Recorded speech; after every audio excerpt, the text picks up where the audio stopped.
जय श्री राधे कृष्ण साथियों। मैं भी कृष्णा ज्ञान सारा चैनल में आपका स्वागत करती हूँ। कैसे हैं आप? आपके अच्छे स्वास्थ्य और सुखद जीवन की मंगल कामना करती हूँ।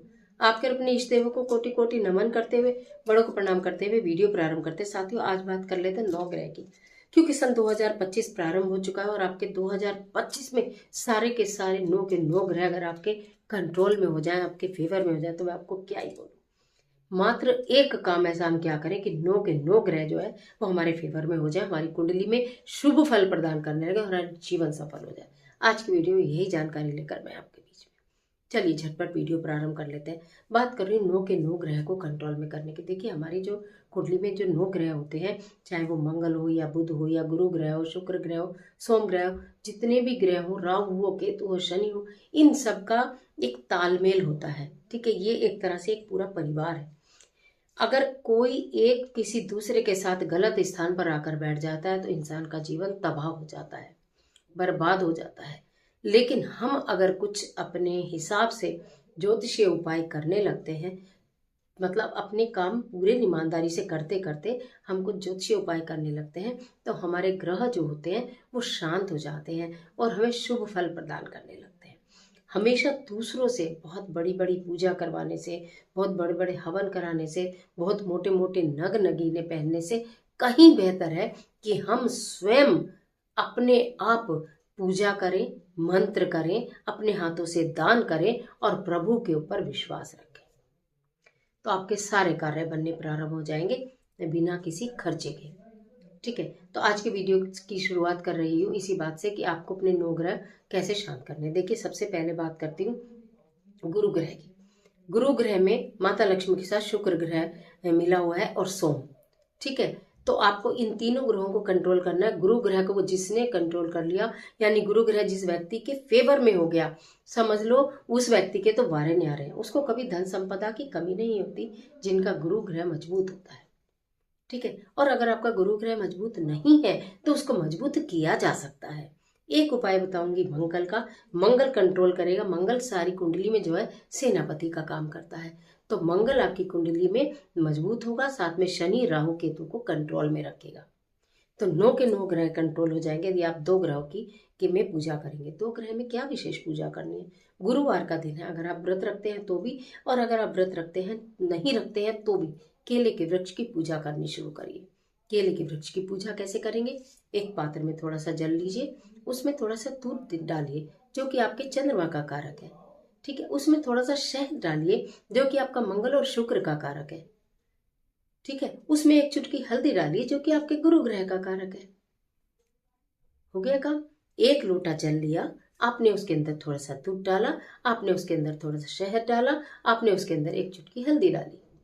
ठीक है, एक चुटकी हल्दी, दूध और शहद डालने के पश्चात उस जल को केले की जड़ में अर्पित करना प्रारंभ कीजिए।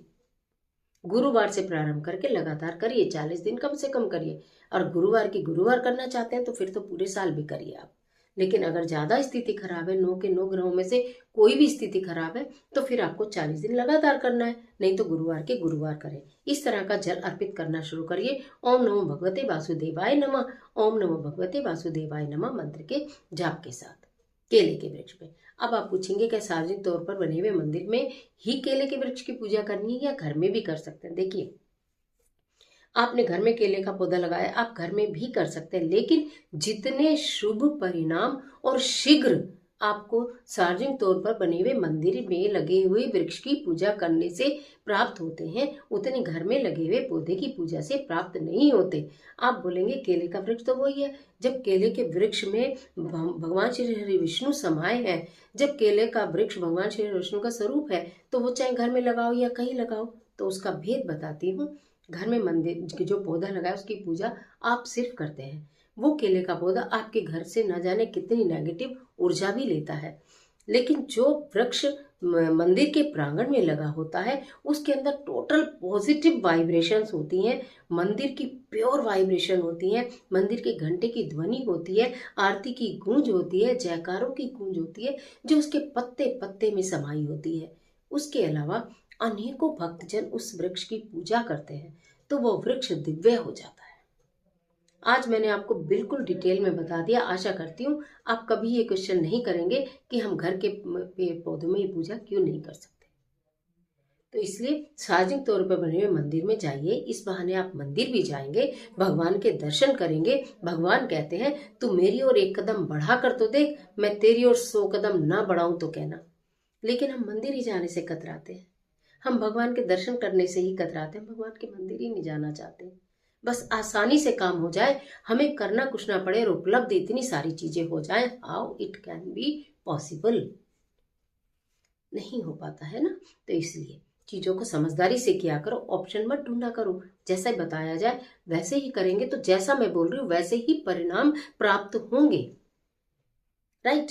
तो आपको ये कार्य करना है। अब दूसरा, हमें अपने मंगल को स्ट्रॉन्ग करना है। वैसे मैंने वीडियो दी है आपको, बहुत खूबसूरत वीडियो दी है कि आपके जीवन में मंगल कहीं दंगल ना करे, मंगल ही मंगल करे। उसके लिए क्या करना है वो वीडियो बहुत आराम से ध्यान से देख लीजिएगा, उनमें से जो चीज़ अच्छी लगे उठा लीजिएगा।